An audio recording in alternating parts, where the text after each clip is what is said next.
Hi there, Stephen Thomas with Reports on Housing with yet another housing debrief.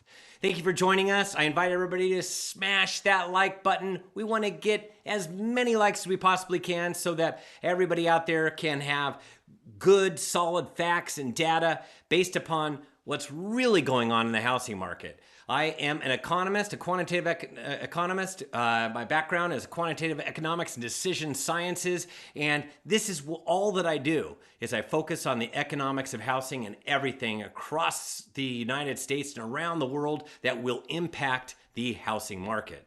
So this week we're going over housing is extremely hot.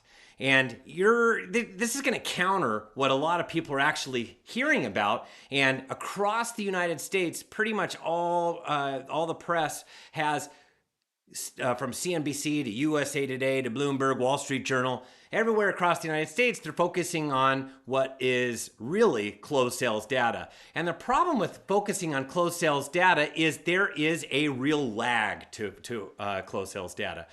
Right now, they're reporting on what happened in March. March is a reflection of everything that was pending status from December, January, and February that closed in March.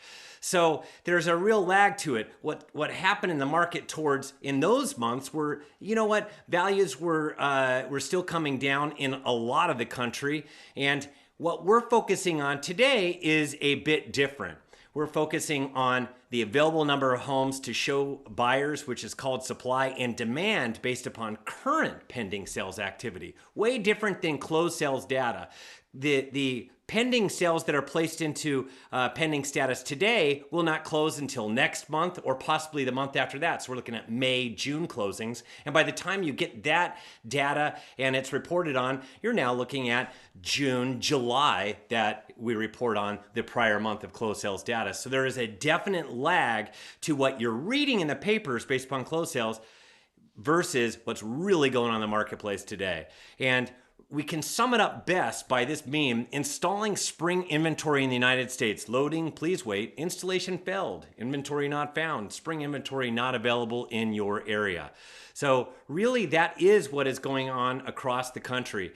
You could see from Altos research, this is detached houses, the number of homes available today is right now at 410,851. Prior to COVID in 2019, it was at 854,334. So you could see that's more than double where we are right now today. So and if you compare it to where we typically start to rise in the market, typically prior to COVID, it was at the end of January, start of February. That was where the inventory bottomed out before it started to rise until it peaked during the summertime. And you could see that pink line was last year, that the line right above that pink line was 2021. And that in 2021, it bottomed out in April. In 2022, it bottomed out in March. This year, the market, the inventory has not yet bottomed out. We thought it was going to bottom out about a week ago, but it continues to drive down. It should bottom out anytime, sometime soon, sometime in April. That's going to happen. However, this is totally different than what we're accustomed to. This is now this new norm post-COVID, and it has a lot to do with the number of homes that are coming on the market and the number of homes that are coming on that immediately are placed into escrow as well. So, and we'll get into that because in Southern California, you could see that the available number of homes to show buyers today, this dates back to 2012, and this is after the Great Recession, and this is when the market was pretty good. You could see where the inventory is right now. The only time it was less was during some COVID years of 2021 and 2022. So we're really dealing with very, very low inventory. And across the United States, we've shown this before, but this just goes to show you that black line showing you during the during the Great Recession, we had close to 4 million homes and condos, townhomes across the United States that were on the market versus less than a million today. And this less than a million is less than where we were from 2012 all the way through 2019. And after we went into COVID, the inventory drilled down even lower so that we had this inventory crisis. So this is not really a function of, it's not really a function of a lot of demand. This is really a function of this very, very low supply. And that is what's leading to this very hot market that we're currently experiencing in much of the country. And really this low supply, we had a low supply even when values were going down from about May of last year all the way until through January, in some markets, February along the West Coast. So we had values going down even though we had a low supply, and it had a lot to do with affordability, because affordability was, as we had interest rates going higher and higher, affordability got to be less and less, and the supply actually increased a little bit. It hit a peak in August and then kind of remained elevated until we got to the end of October, which also is not normal. But then what we had after that is supply started to really come down. So we had a lower supply and affordability began to diminish a little bit. You kind of saw it in the numbers and you saw it in the purchase application data from November on. And then we got to an even lower supply. This low supply got to be such a problem, and where it is right now today. And affordability isn't as much of an issue. And you're wondering, how in the world can there be buyers out there that are purchasing with interest rates in the mid sixes when we had interest rates at 3% or even lower than that for such a long period of time? And where everybody's kind of like locked into their homes with these low mortgage rates. And what's driving this demand are a bunch of millennials. And you're wondering, how come millennials are purchasing? I thought that they weren't supposed to have a lot of money, but let me tell you what's been going on with millennials. Millennials are busy getting married. They're all getting married. They're starting to form families. There's baby showers galore all over the place. And these millennials are doing what normal people do. They're getting married. They're having babies. They're starting families. And you're wondering, this millennial generation, this is this generation that has come around, that they're at that prime age where they're looking at homes. I'm pointing to right now where we're at right now, and you can see this surge of 32-year-olds that are coming along, and that surge means that they were having babies, they're getting married, they want to form a family, and they also want a home to live in. So they're looking for that home to live in. And you're wondering, well, I thought that they were supposed to be strapped with student debt and they can't afford anything. But let me tell you, this is this other thing. It's just kind of one of these narratives that we tell ourselves. And basically, they've done these studies, and if you look at millennials, the millennials is the red line, the orange line are boomers, and the Gen X's is that dotted red line.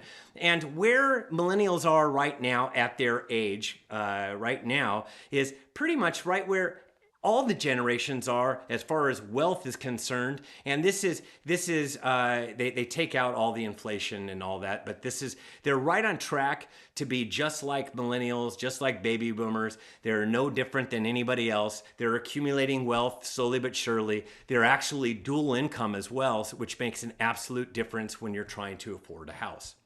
So this millennial generation is they're the ones that are fueling this demand.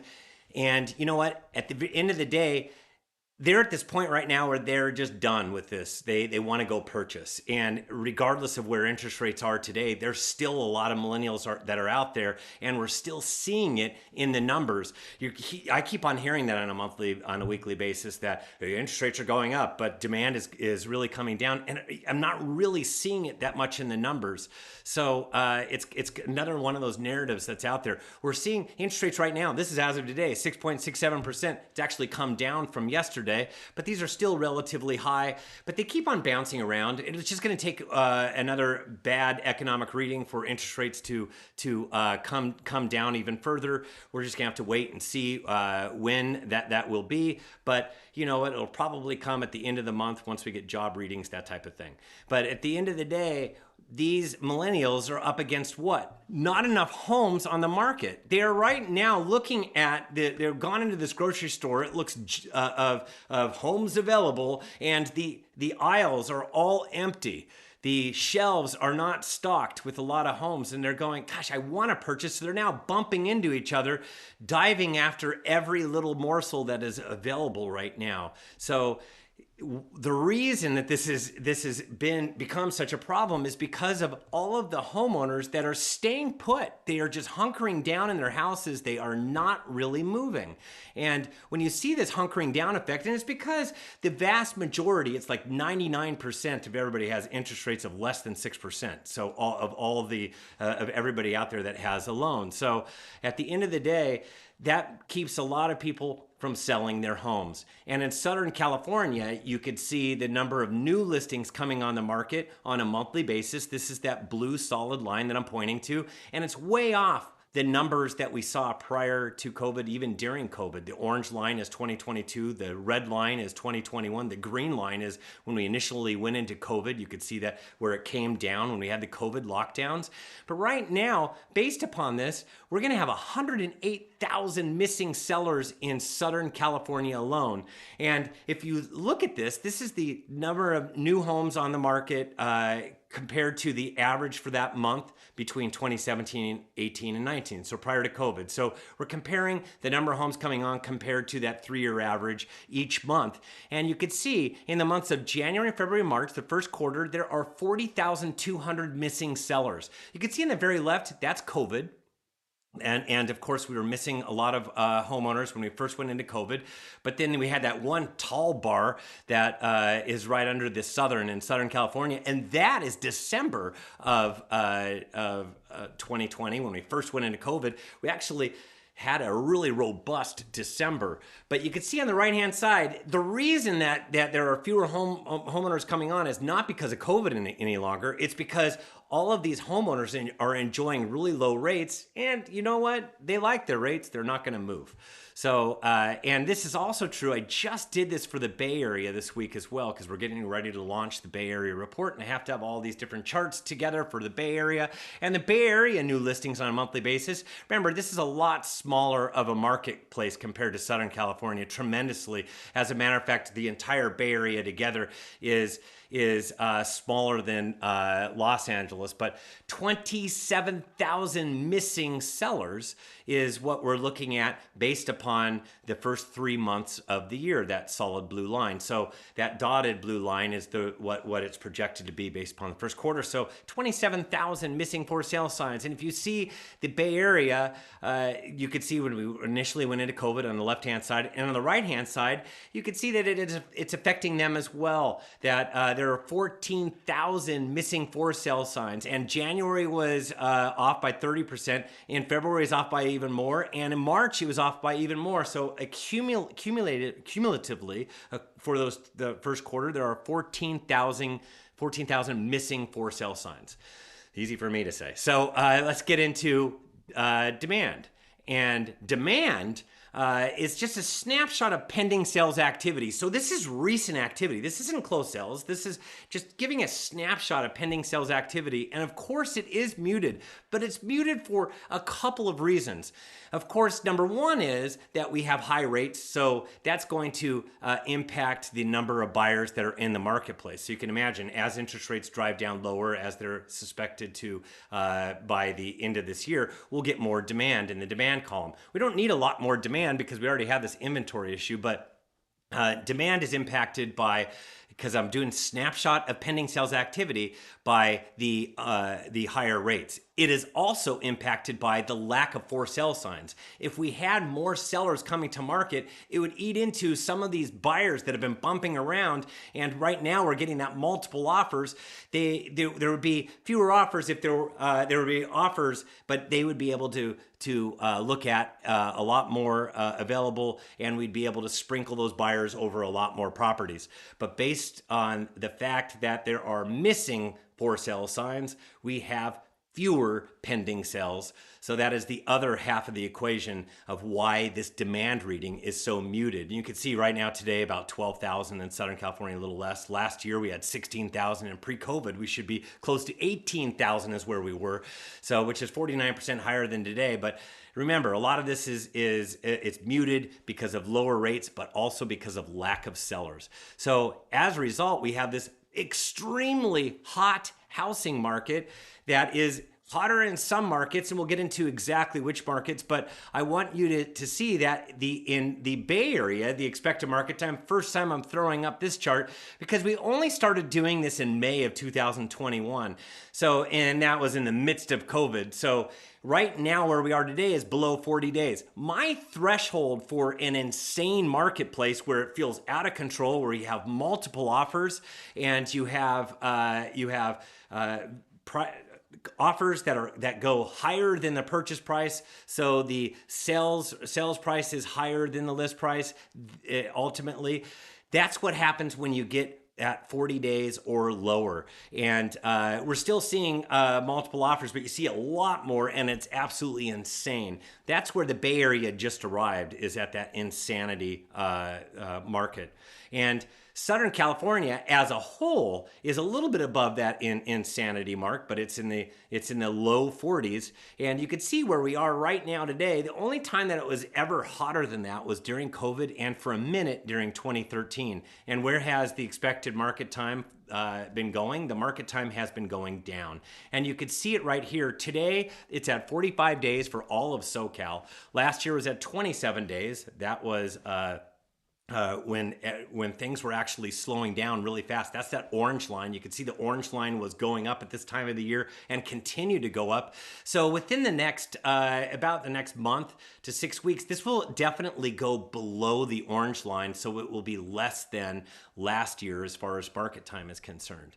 So, and for the Southern California expected market time, this illustrates that when you're below 60, it is considered a hot market. When you're below 40, it is where it is an insane market. So you have to understand, below 60 used to be a really hot market for the way supply and demand worked. But the supply and demand model's kind of been out of whack. But we know that the marketplace is now hot once it's below 60 and starts, as far as negotiations are concerned, lining up in front of sellers.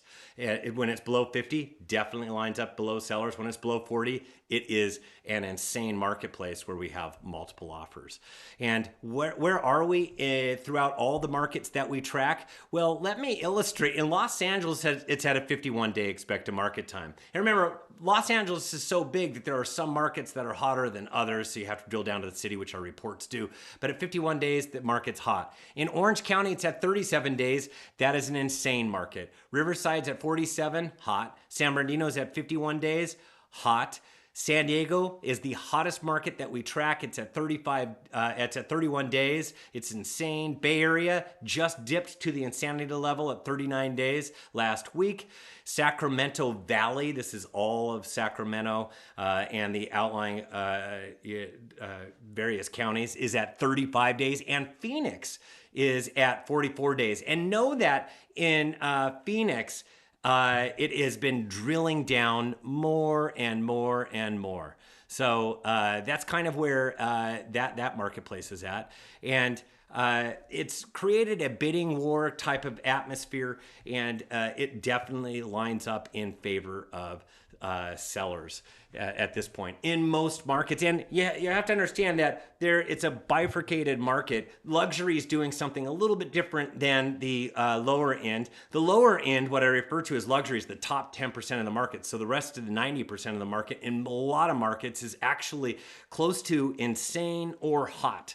So what we're seeing right now is not what you're going to read about. What you're seeing right now is you'll read about not until this summer, because these transactions that are taking place right now today will not close until May or June, and we will not report on those as closed sales until the middle of June to the middle of July. So by the time you get word of this, it will be old, lagged data, and we will be reporting what is live at that time to help you maneuver in the marketplace this summer based upon the current activity at that time. So thank you for tuning in. I really appreciate it. If you want a copy of this housing debrief, you could go to Reports on Housing. That is where our website is located. Go to Reports on Housing. The most recent report, if you are in Orange County, Los Angeles, and San Diego County, is Housing Insanity Returns. And this is just explaining kind of what we were talking about today, but drilling down locally as well as by city. And then if you would like to be a subscriber, go to reportsonhousing.com, click on the coupon and enter the code HOT, H-O-T. That should be easy, HOT.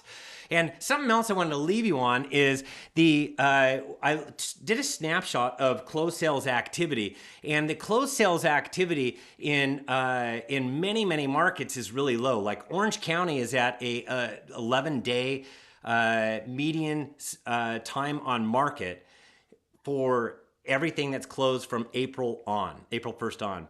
And San Diego, it's down to 9 days. And we have a lot of markets that are drilling down lower and lower. Los Angeles is at 12 days. And we have San Bernardino and Riverside, they're up a little bit higher, up in the 20s, but they have been coming down really fast because they've been late to the party as far as how incredibly insane the market is getting. And but if you want to know exactly what's going on in your market, subscribe to our reports. Reportsonhousing.com. Click on the coupon code button and enter the code HOT for a free month. Thank you so much for joining us. I hope you have a fantastic finish to your week, and we'll see you next week with yet another housing debrief.